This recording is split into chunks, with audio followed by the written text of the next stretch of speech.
Oke, saya ringkas-ringkaskan ini.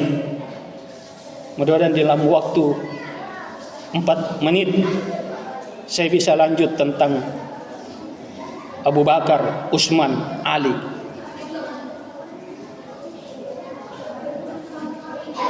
Abu Bakar, sahabat yang hatinya lembut, yang di dalam sejarah beliau kalau sholat tidak ada suara kecuali suara tangisannya karena rasa rindu cintanya kepada Allah, menangis.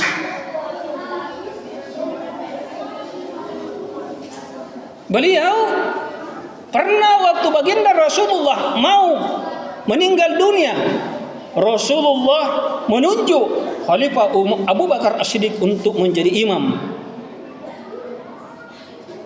Tapi anaknya Siti Aisyah berkata, jangan, karena bapakku itu kalau salat tidak ada suara yang dia keluarkan kecuali hanya tangisan.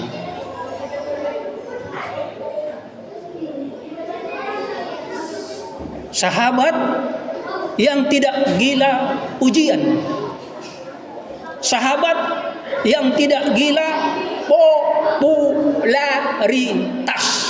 Inilah hakikatnya ikhlas. Beliau kalau dipuji, dipuja-puja, beliau marah. Ada dalam hadisnya, tahu saya baca ini waktu sempit. Beliau berkata, lebih baik engkau siramkan pasir di mukaku daripada engkau memuji-muji aku. Beliau berdoa. Saya tahu saya bacakan ayatnya, doanya. Ya Allah, jadikanlah saya, Allahumma ja'alni khairan mimma yajunnun, dan panjang lagi. Ya Allah, jadikanlah apa yang dia sangkakan kepadaku daripada yang dia puji-puji kepadaku itu lebih baik dari apa yang dia puji kepadaku. Panjang ayatnya ini. Saya tutup doanya beliau. Jangan engkau azab saya ya Allah nanti di hadapanmu apabila ada muncul sifat bangga saya ketika saya dipuji. Bayangkan, sementara kita ini astagfirullah, astagfirullah. Ingat, kita selalu mengucapkan alhamdulillahi rabbil alamin, alhamdulillahi rabbil alamin, alhamdulillahi rabbil alamin. Segala puji hanya milik Allah, pemilik alam semesta. Jadi hati-hati, kita ada di dalam hati kita ta'assub, ujub, merasa yang paling terbaik. Istighfar itu syirikul asghar, syirik yang paling halus. Jadi kalau ada lintasan itu, kita harus banyak beristighfar. Istighfar, astagfirullah, astagfirullah, astagfirullah. La ilaha illa anta subhanaka inni kuntu minadz dzalimin. Abu Bakar. Tapi Abu Bakar itu bisa juga marah. Waktu beliau menjadi khalifah, beliau jiwa as-sajaahnya untuk cinta kebaikan dan cinta kebenaran. Beliau pernah memerangi kaum murtadin, orang yang murtad, dan memerangi orang yang menolak perintah zakat, diperangi.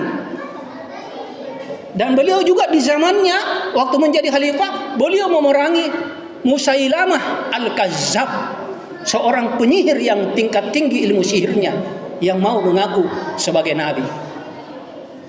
Ini dalam rangkaian amar ma'ruf nahi mungkar. Ya, ini orang yang lembut tapi punya sifat furqan yang tinggi. Marah, al-bughdu fillah, marah karena Allah. Yang terakhir dua saya belum bisa sebut. Oke, waktu sudah mendekati. Mudah-mudahan kita ini jangan mengikuti sifatnya Fir'aun yang terlalu zalim, yang terlalu egois, yang terlalu diktator. Hati-hati saudaraku, khusus kepada saudaraku para alim ulama, jangan miliki sifatnya Fir'aun.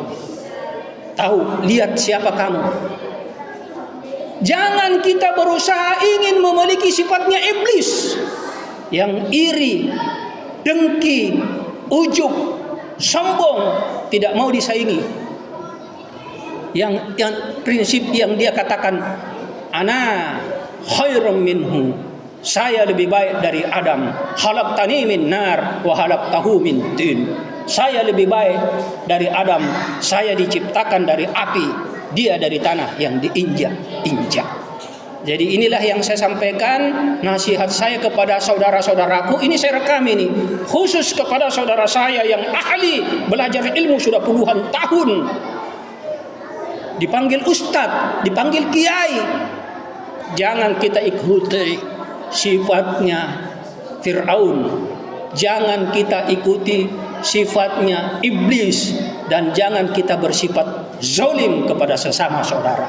Ingat, Rasulullah dan para sahabat takut sekali untuk menyakiti hatinya saudaranya. Hati-hati saudaraku, para ahli ilmu, dengan sifatmu itu bisa jadi engkau dihukum pada saat sakaratul maut, atau bisa jadi engkau dihukum ketika di dalam kubur, seperti yang kemarin terjadi. Ada seseorang yang selalu menghina para habaib, akhirnya dia dihukum oleh Allah, mau diperhadapkan ke Ka'bah, ke kiblat mukanya, tapi tidak bisa. Kakinya memanjang, padahal sudah diukur kuburannya pas dengan panjang tubuhnya. Akhirnya memanjang, lalu dilipat kakinya, ditekuk, lalu dikuburlah ia, dan banyak masuk air ke dalam kuburnya. Padahal di sekitarnya itu kering tanahnya, tapi kenapa di dalam kuburnya banjir? Jadi hati-hati menghina, hati-hati mencela, hati-hati merasa diri kita yang paling terbaik. Prinsip kita harus kita pakai, saya manusia kotor, manusia tempat lupa dan salah. Barakallahu li wa lakum fil Qur'anil Karim.